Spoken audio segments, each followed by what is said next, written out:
Big Tamil பார்வையாளருக்கு வணக்கம். நான் உங்கள் ஜெயபிரகாஷ் கருணாகரன். இன்றைய சிறப்பு நேர்காணலில் நம்மோடு இணைந்திருப்பவர் ஊடகவியலாளர் திரு சுபேர் அவர்கள். வணக்கம். வணக்கம். ஒரு வழியாக தேர்தலுக்கான அந்த கேம்பெயின்லாம் முடிஞ்சிருச்சு இன்றோடு. இப்பொழுதும் வாக்கு சதவீதம் உயரணும், வாக்கு போடுறவங்களுடைய எண்ணிக்கை அதிகரிக்கணும்னு சொல்லிட்டு தேர்தல் ஆணையம் அதற்கான பிரச்சாரங்களில் ஈடுபட்டு இருக்காங்க. ஒவ்வொரு கலெக்டருக்கும் தலைமையில் அவங்க ஒரு பகுதியில் போயிட்டு வாக்கு செலுத்துறது எவ்வளோ முக்கியம் அப்படின்றத சொல்லிட்டு இருக்காங்க.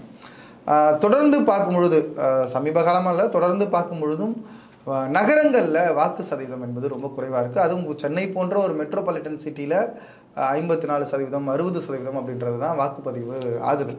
நீங்கள் இதை எப்படி பார்க்குறீங்க? இல்லை, இது உண்மையிலேயே அது ஒரு வருத்தமான ஒரு விஷயம். மிகப்பெரிய ஒரு ஜனநாயக கடமை. அதுதான் கடமைன்னு சொல்கிறோம் நம்ம. இது ஒரு வேலை கிடையாது, இது செஞ்சு ஆகணுங்கிற ஒரு கடமை.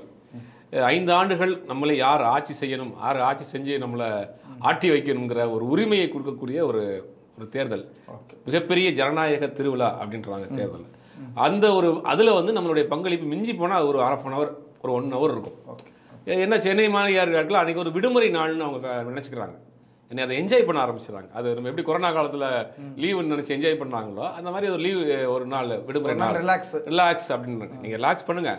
ஆனாலும் வாக்களிப்பது ஒருத்தருடைய முக்கிய கடமை. அது சென்னை மாதிரி நீங்கள் சொன்ன ஏரியாக்களில் சதவீதம் குறைஞ்சிக்கிட்டே வருது. 60, 55 இருந்தது, இப்போ 55 தான் போயிட்டு இருக்கு. அப்போ இந்த மாதிரியான ஒரு நாடாளுமன்ற தேர்தலில் பெர்சன்டேஜ் கம்மியாக போகிறப்ப அது உண்மையிலேயே ஒரு வருத்தமான ஒரு விஷயம். தேர்தல் ஆணையம், அரசியல் கட்சிகள், பல தன்னார்வ அமைப்புகள் எல்லாமே ஓட்டு போடணும் கண்டிப்பாக அப்படிங்கிற மாதிரியான பிரச்சாரங்களை முன்னெடுத்துட்டு இருக்காங்க. நம்மளே மாதிரி ஆட்களும் தொடர்ந்து சொல்கிறோம், இந்த மாதிரி நீங்கள் கண்டிப்பாக உங்கள் வாக்குகளை செலுத்தணும், இது ஒரு மிகப்பெரிய ஜனநாயக கடமை அப்படின்னு. எல்லாவற்றையும் காட்டிலும் இந்த தேர்தல் மிக மிக ஒரு முக்கியமான ஒரு தேர்தலாக பார்க்கப்படுது. 2 சித்தாந்தங்களுக்கு எதிரான ஒரு இறுதிக்கட்ட போர், இறுதி போர்னே சொல்லலாம். ஒன்று, அந்த பக்கம் கரணம் தப்பினால் மரணம்ங்கிற மாதிரி வேறு ஒரு வலதுசாரி சித்தாந்தத்தில் அவங்க ஒரு முன்னெடுப்பு நடத்திட்டு போகிறாங்க. ஒற்றை தலைமையின் கீழ் எல்லாம் வரணுங்கிற ஒரு இதை கொண்டு போகிறாங்க. இந்த பக்கம் அனைவருக்கும் சமம்ங்கிற ஒரு கோட்பாடை இவங்க கையில் எடுத்துகிட்டு போகிறாங்க. இது எந்த பக்கம் தவறினாலுமே மிகப்பெரிய ஒரு ஆபத்தை கொண்டு வந்துடும்.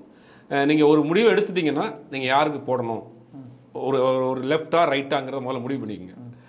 அதை விட்டுட்டு நான் சென்டரில் தான் நிற்பேன் அப்படின்னா மையத்தில் நிற்காதுன்னா மையத்தை தான் போகணும்.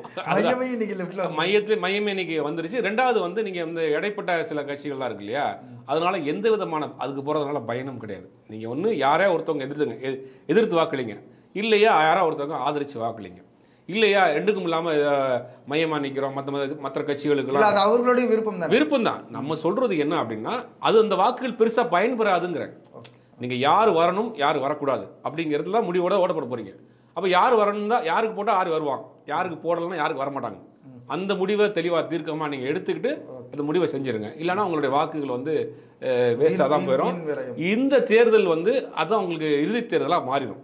ஏன்னா என்ன சொல்கிறாங்கன்னா, இந்த தேர்தல் முறையில் மீண்டும் வேற ஒரு இதெல்லாம் இயக்கங்கள்லாம் வர்ற பட்சத்தில் இந்த தேர்தல் முறையை ஒழிக்கப்படுங்கிற ஒரு அச்சம் இருக்குது. அப்படிங்கும் போது இந்த முறை தேர்தல் வாக்களிக்க வேண்டியது நாட்டினுடைய பாதுகாப்பு, ஜனநாயகம், அரசியலமைப்பு சட்டம், பன்முகத்தன்மை, சமத்துவம், சகோதரத்துவம் எல்லாத்தையும் யோசித்து, நாட்டினுடைய வளர்ச்சி, அமைதி எல்லாத்தையும் யோசித்து நல்ல ஒரு முடிவாக முழுவதுமாக அவங்க வாக்குகளை செலுத்துங்கிறத நம்மள மாதிரி ஆட்கள் சொல்கிறது. சுதந்திரம் கிடைத்த போது எல்லோருக்குமான வாக்கு இருந்ததான்னு கேட்டால் இல்லை. இப்போது அம்பேத்கர் அந்த கான்ஸ்டியூஷனில் அதை கிரியேட் பண்ணும்போதும் அனைவருக்குமான வாக்கு அப்படின்றத கிரியேட் பண்ணும்போது என்ன சொன்னார்னா, 1 man 1 value அப்படின்றத கிரியேட் பண்ணார். எல்லோரும் மனிதர்களுக்கும் ஒரு சமமான அங்கீகாரம், அவங்களுக்கான ஒரு தன்மை இருக்கணும், அது ஓட்டில் இருக்குது அப்படின்றது. ஏன்னா படிக்காதவர்களும் படித்தவர்களும் சேர்ந்து தனக்கான தலைமையை தேர்ந்தெடுக்கிறதே ஒரு பெரிய ஜனநாயக கடமை. ஆனால் இன்ன வரைக்கும் அந்த ஓட்டுடைய வேல்யூ தெரியாமலே பல பேர் போடாமல் இருக்காங்க. வாக்கு என்பது எவ்வளோ முக்கியமானது? வாக்கு என்பது தங்களுடைய அடுத்த 5 ஆண்டு கால வாழ்க்கையை தீர்மானிக்க போகிற ஒரு துருப்பு சீட்டு. நம்ம இதை அப்படி தான் எடுத்துக்கிறணும். ஏன்னா இன்றைக்கி ஆட்சியாளர்கள் எந்தெந்த மாதிரியெல்லாம் பதவிக்கு வந்த பிறகு செய்கிறாங்க, ஓட்டு கேட்குறப்ப எந்த மாதிரி இருக்கிறாங்கிறத நம்ம கண் கூட பார்க்குறோம். அது நம்மகிட்ட ஓட்டு வாங்கிட்டு நமக்கு மேலே ஏறி உட்காந்துட்டு நம்ம தலைமுடியை பிடிச்சி ஆடுறதெல்லாம் இன்றைக்கி பார்க்குறோம். ஜனநாயகம் கொஞ்சம் கொஞ்சமாக சரிஞ்சிக்கிட்டு வருது. அதுக்கு ஒரே கடைசி ஆயுதம் இந்த வாக்கு சீட்டு தான், வாக்குரிமை தான். வாக்கு சீட்டு தான் நமக்கு இல்லையே, அந்த ஒரு ஏக்கம் பட்டன் ஆயிடுச்சு. அந்த பட்டனே நமக்கு அதுலேயும் ஏகப்பட்ட குளறுபடிகள் இருக்குது, நிறைய வழக்குகள் இருக்குது, அதுவும் பெருச சர்ச்சைகளாக போயிட்டு இருக்கு. இன்னைக்கு கூட கேரளாவில் பார்த்தீங்கன்னா அந்த டெஸ்ட்டு அந்த இது போடுறப்ப 2 விழுதுதான். இப்போ ஒரு குறிப்பிட்ட ஒரு கட்சிக்கு ஓட்டு போடுறப்ப அது ரெண்டா விழுகுது அப்படிங்கிற ஒரு இது பண்ணிருக்காங்க. அது உச்சநீதிமன்றத்திலையும் வழக்கு போட போகிறாங்க. அந்த மாதிரி போயிட்டு இருக்கு. இத்தனை சூழ்நிலைக்கு பிறகும் அதையும் மீறி நீங்கள் வாக்களிக்க வேண்டியது ஒருத்தருடைய முக்கிய கடமையாக இருக்குது. இந்த வாக்காளருடைய வயது ராஜீவ்காந்தி காலத்தில் தான் 21 18 வந்துச்சு. அப்படிங்கும் போது இன்னைக்கு அந்த இளைஞர்கள் தான் ரொம்ப பொறுப்புணர்ச்சியோட வாக்களிக்க வேண்டியவர்கள். முதல் தலைமுறை வாக்காளர்கள்லாம் வந்து ரொம்ப சிந்திச்சு வாக்களிக்க வேண்டும். கேளிக்கையும் பாட்டுகளும் கூத்துகளும் கும்மாளங்களும் மட்டும் இல்லாமல் அவர்களுக்கும் இந்த நாட்டினுடைய முழு பங்கும் முழு உரிமையும் இருக்குது. அவர்களும் அடுத்து வரக்கூடிய தலைவரை தீர்மானிக்க இடத்துல இன்னைக்கு வந்துட்டாங்க. அப்போ அந்த பொறுப்பை உணர்ந்து அவர்கள் இந்த இளம் தலைமுறை வாக்காளர்கள் வாக்களிக்கணும். நாட்டினுடைய வளர்ச்சி பண்பாடு நம்ம இன்னைக்கு எவ்வளோ தமிழ்நாட்டை பொறுத்த வரைக்கும் பார்த்தீங்கன்னா எவ்வளோ சகோதரமாக இருக்கிறோம், இணக்கமாக இருக்கிறோம். ஜாதி மதங்கள் ஒரு சில இடங்களில் பிரச்சனையாக இருந்தாலும் கூட பெரும்பாலும் நம்ம எல்லாம் ஒற்றுமையாக தான் வாழ்ந்துட்டு இருக்கோம். இதே நிலை நீடிக்கணும்னா யாருக்கு ஓட்டு போடணும், யார் வரணும், யார் வரக்கூடாது அப்படிங்கிறதெல்லாம் சிந்திச்சு இந்த இளம் தலைமுறையில் வாக்காளர்கள் வாக்களிக்கணும். கட்டாயம். இன்னைக்கான வாக்கு என்பது அடுத்த வருடத்துக்கான ஒரு ஜனநாயக பாதையை கிரியேட் பண்ணுற ஒரு வேலையாக இருக்க போது பார்ப்போம். சென்னையில் இருக்கிற மக்கள் அதை எப்படி கையாளுறாங்க. குறிப்பாக பல நிறுவனங்கள் அவங்களுக்கு லீவ் விடணும்னு சொல்லிட்டு அரசையும் இன்னைக்கு வந்து சொல்லியிருக்கு. அப்படி லீவ் விடாத நிறுவனங்கள் மீது நடவடிக்கை எடுப்பதாகவும் சொல்லியிருக்காங்க.